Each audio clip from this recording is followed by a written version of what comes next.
Selamat pagi Bapak Ibu Saudara sekalian. Nama saya Evaliana Yurdinastin. Saya dari Fakultas Bahasa dan Seni, Program Studi Bahasa Inggris. Jadi hari ini kita akan berbicara tentang sesuatu yang sangat dekat dengan kehidupan kita sehari-hari yang sering kita abaikan. Norma, yaitu norma akhlak dan etika. Kita akan fokus pada satu isu, yaitu yang sangat menentang dengan kehidupan berbangsa dan bernegara kita ini, yaitu korupsi. Bayangkan, korupsi itu adalah sebuah bangunan di mana akhlak dan etikanya adalah sebagai fondasi. Ketika fondasinya ini runtuh, maka akhlak dan etika yang kita tanamkan dalam diri kita akan juga ikut runtuh, roboh dan hancur. Maka masyarakat dan kehidupan berbangsa kita juga akan ikut hancur ketika akhlak dan etika kita hilangkan dan kita tidak tanamkan dalam diri kita masing-masing. Kemudian, apa sih yang mendorong seseorang atau ketika menjadi seseorang itu melakukan tindakan korupsi? Apa karena itu sebuah kebutuhan atau hanya karena keserakahan?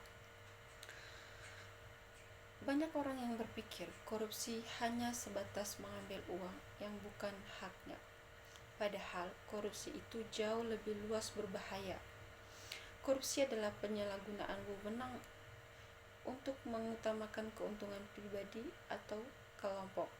Ini bisa berupa menerima suap, kolusi, nepotisme, hingga mengambil alih jabatan yang bukan jatahnya atau yang bukan menjadi hak atau yang tidak menjadi harus bagian darinya. Korupsi itu seperti virus yang dapat merusak sendi-sendi keadilan, yang dapat memicu kemiskinan, menghambat kemajuan bangsa. Korupsi ini membunuh harapan dan masa depan bangsa dan generasi penerusnya. Ada 3 alasan mengapa kita harus menolak untuk melakukan korupsi. Yang pertama, kita bisa merusak kepercayaan. Ketika seorang pemimpin atau pejabat melakukan korupsi, ia sama saja melakukan tindakan yang mengkhianati uang masyarakat, tapi juga menghancurkan kepercayaan yang diberikan kepadanya. Tanpa kepercayaan, tidak ada lagi rasa hormat dan integritas. Kedua, menghancur keadilan. Menciptakan korupsi ini dapat menciptakan dunia yang dimana yang kuat akan semakin kuat dan yang tindas akan semakin tertindas. Orang yang punya uang atau jabatan bisa membeli hukum, sedangkan orang yang biasa atau orang tertindas akan merasa mati-matian untuk mendapatkan haknya. Ketiga, menodai martabat diri kita sendiri.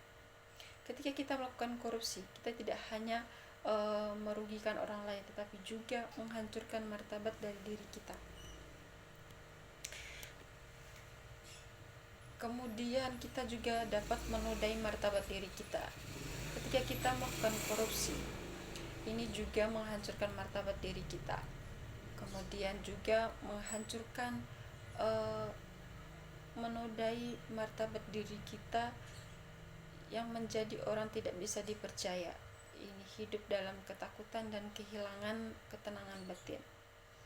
Kemudian membangun pertahanan diri. Lalu bagaimana caranya kita menjadi pribadi yang anti korupsi? Yang pertama, kita harus bisa membangun integritas. Integritas ini selalu jujur, menepati janji dan bertanggung jawab atas semua tindakan yang diberikan kepada kita. Kemudian berani mengatakan tidak.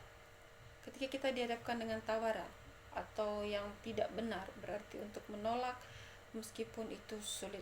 Kita harus berani untuk menolak sesuatu yang melanggar atau melanggar akhlak dan etika. Kemudian menguatkan nilai agama. dan moral. Semua agama mengajarkan kita untuk berbuat baik, untuk menjauhi kejahatan. Jadikanlah nilai sebagai uh, jadikanlah agama itu sebagai nilai atau sebagai pedoman hidup kita.